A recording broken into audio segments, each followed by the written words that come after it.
Welcome to SAS, short and sweet tips for the business sector from the Case Mastermind Group.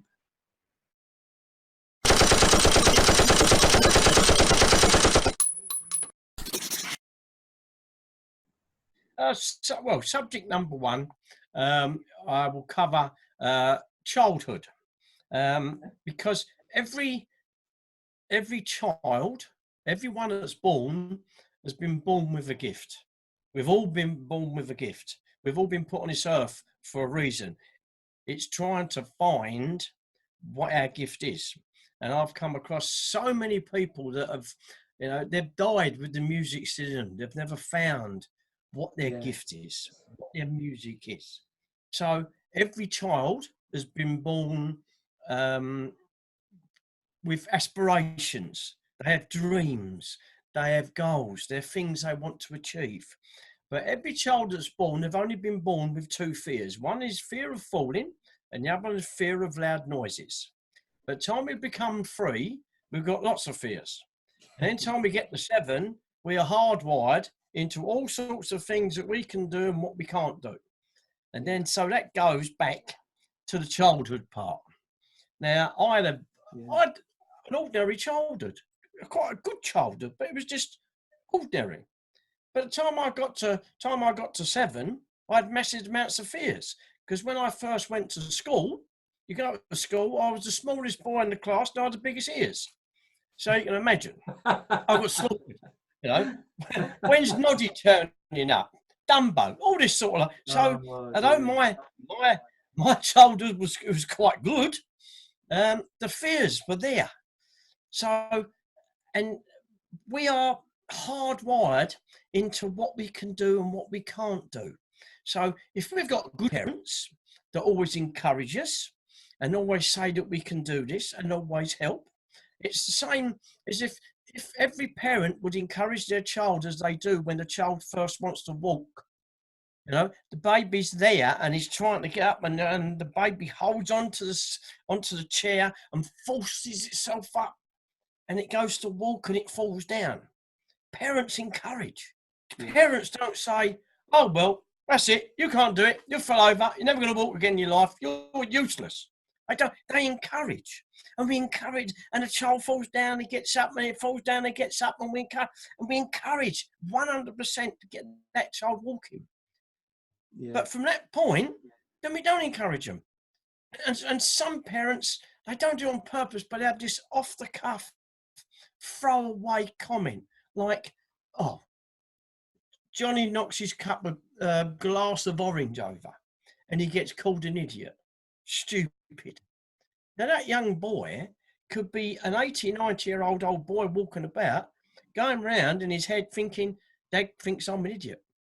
And he goes around with that, "I'm an idiot," because of what they've said. So if you've got parents that can do that, if parents are not happy with one another, the child can hear everything that goes on. At 3, they soak everything up as a sponge.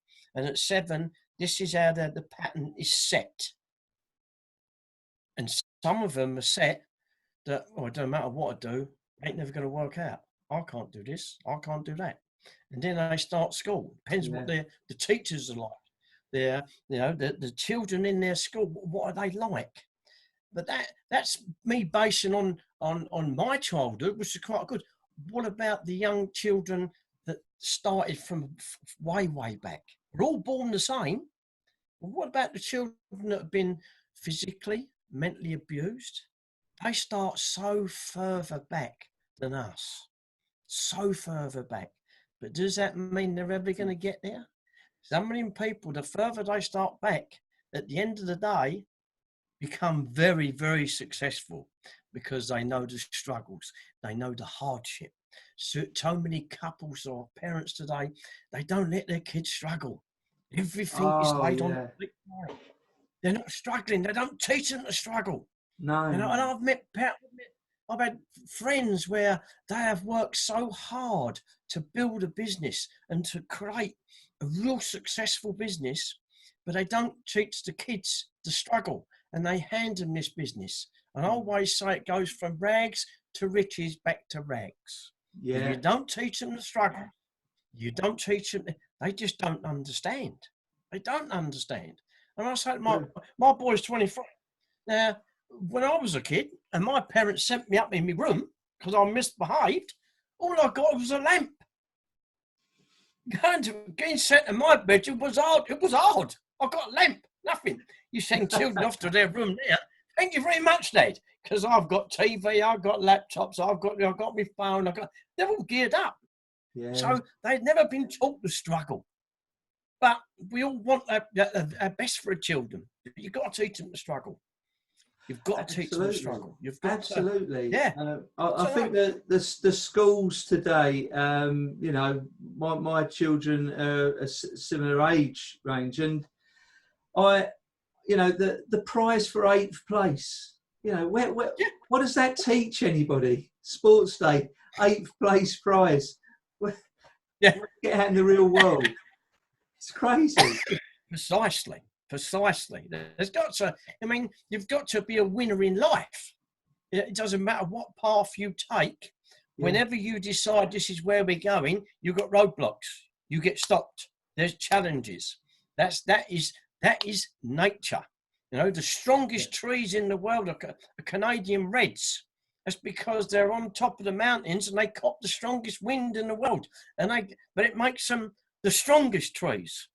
It's something that we need the struggles. We need to understand that whatever's happened to us in our life, especially the children that have been abused or haven't had parents, have had a real tough upbringing, what they begin to realise is that we can focus on this and we can go and succeed. Doesn't matter where you start.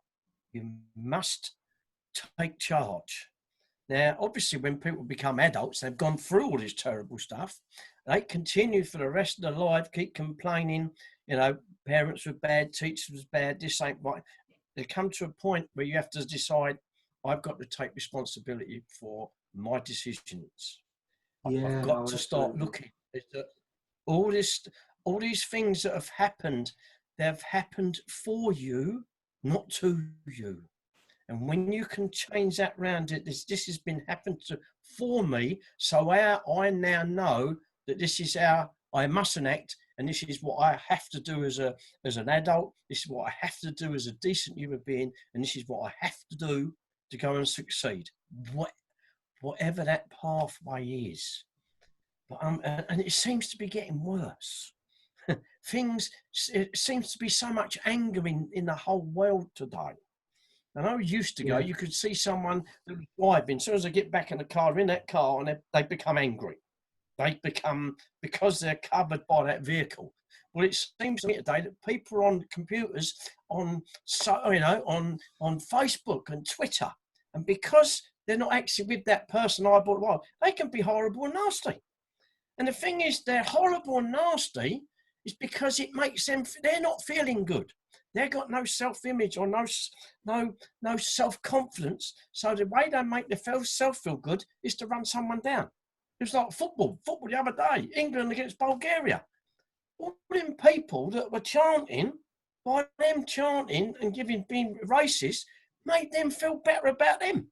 That's all they do it for, is to make them feel good, because they feel like shit most of the time. So they have to have a go at someone else. And it seems to be getting worse.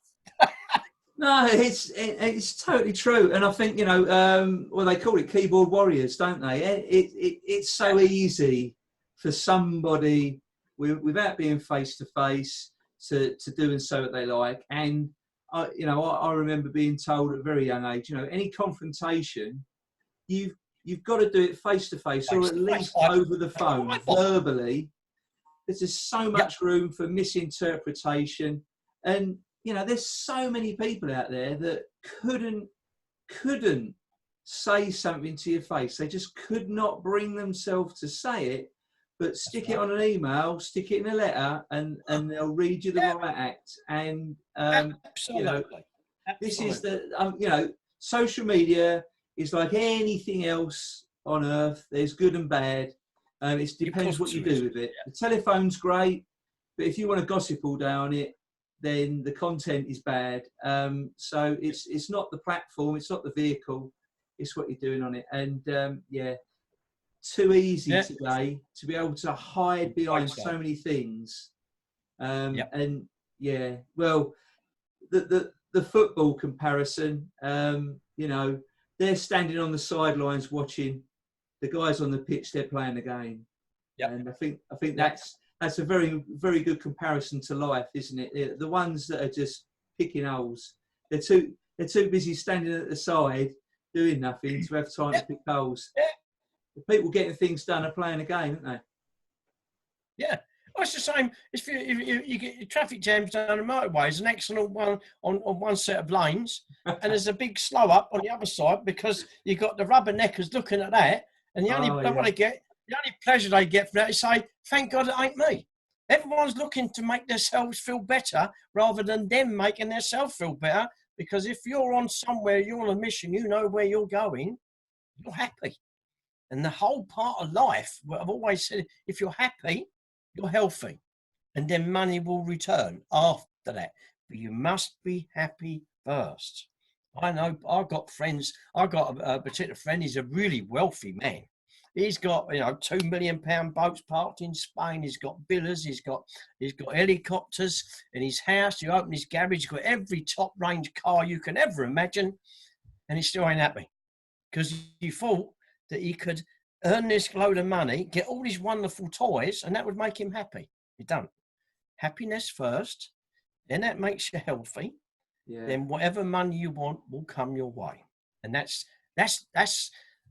what I've been, the book I've just written. It's called about Nature's Secret, and it's all about nature. If we live with nature, everything goes along wonderfully. The problem is, we're the only ones on this planet that have been given a mind. Everything else, the birds, the animals, the trees, the grass, the flower, everything has been given a set pattern and they haven't got to think about it. They just carry on. That's fine. They know what to do. No, when the seasons change, when they go, us, we've been given a mind so we can change our lives. And unfortunately, most people don't use it. They use it, but in the wrong way. Yeah, in the wrong way. I remember a real good a motivational speaker, old chap, and he said to me, Gary, he said, whatever you think about all day long, you will become. And I went to bed, that concerned me. That concerned me when I went to bed because I was worried. Simply because I was a very young man when I heard that, and I thought, shit, I'm going to wake up as a woman. Because all I think I was 20 about was females. I thought I'm going to wake up and I'm going to be a female.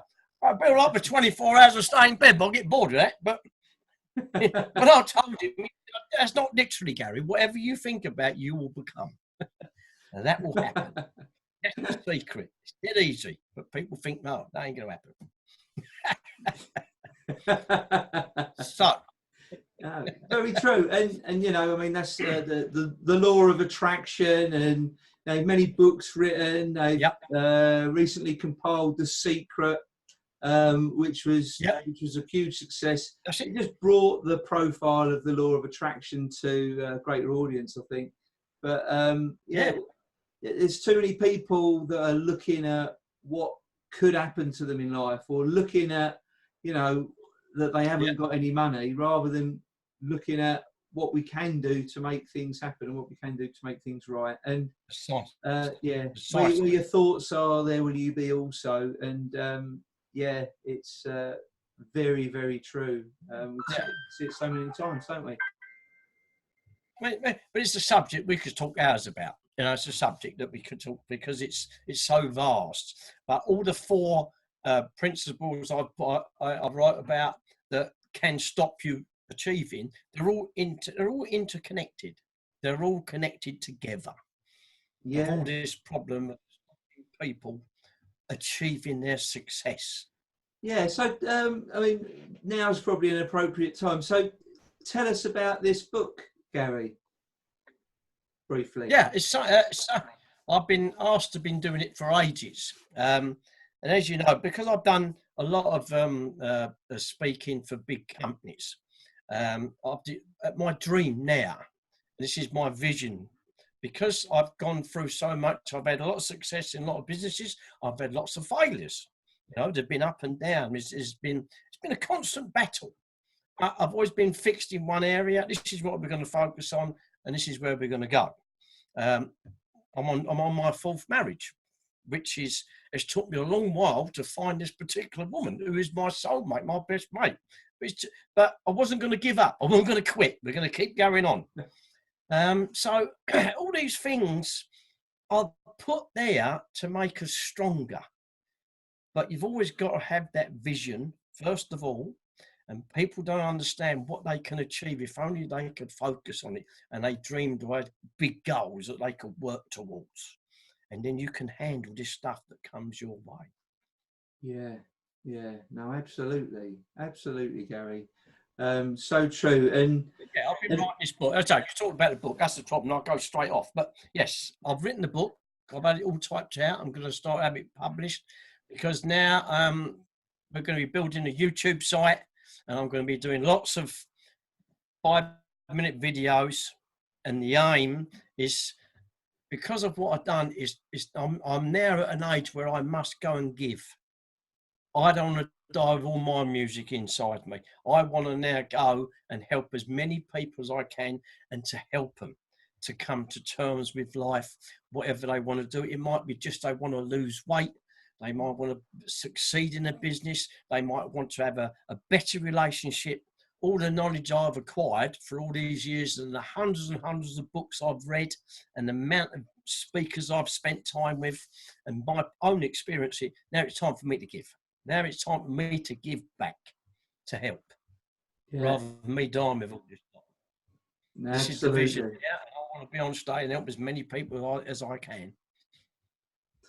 No, absolutely, Gary. And I think, you said it a few times, people dying with that music still inside of them. And, we've all got some knowledge and wisdom to impart. We've got things that we can do, but too many people just keep that inside of them. And, there's nothing worse than when someone invents something really clever and someone says, oh, I thought of that.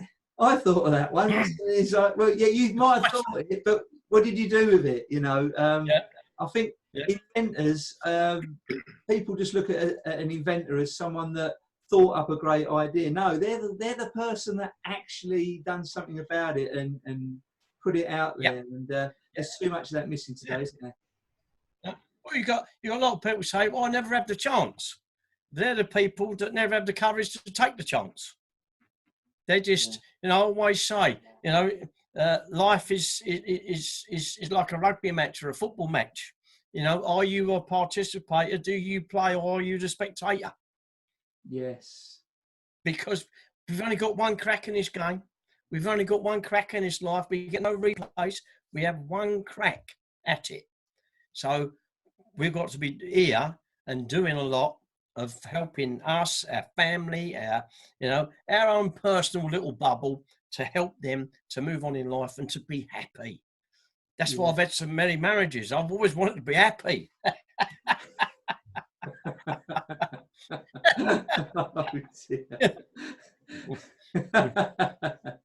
Okay, so that's great. So I like your sort of summary of childhood, and a lot of people today, and you've touched on it, that entitlement mentality that seems to be prevailing and getting worse and worse in society.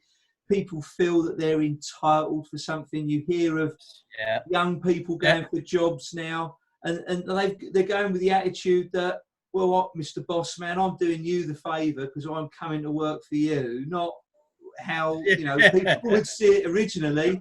Oh, thank you very much for giving me a job and an opportunity to work in your company. It's totally reversed. Yeah. And, a lot of people, you get people, I'm 48 now, a lot of people my age complaining about it, but well, we're the parents of that generation. So we shouldn't shout too loud because we're the guys that brought them up. We're the guys that put them in the schools. Sorry? We're the ones that have spoiled them. Yeah, absolutely. Absolutely. Mollycoddling and, wrapping people up in cotton wool. And it's created a society where you can't tell me what to do. And, we just need to reevaluate how we're treating people and how we're letting people into this world. I think, Yeah, definitely. that's right. Yeah. Excellent, Gary. Thank you for spending time with us today. This has been brought to you by the Case Mastermind Group. Please be sure to follow us in the links to this message. Please give your real, honest feedback on what you have just heard and share what you enjoyed or liked the best. We really do check the feedback that we receive. Please also share with your friends who you believe could benefit from it, just to show you care. To our listeners, remember, no matter where you are on the mountain of success, let's enjoy the journey together to the top. We will see you there, my friends.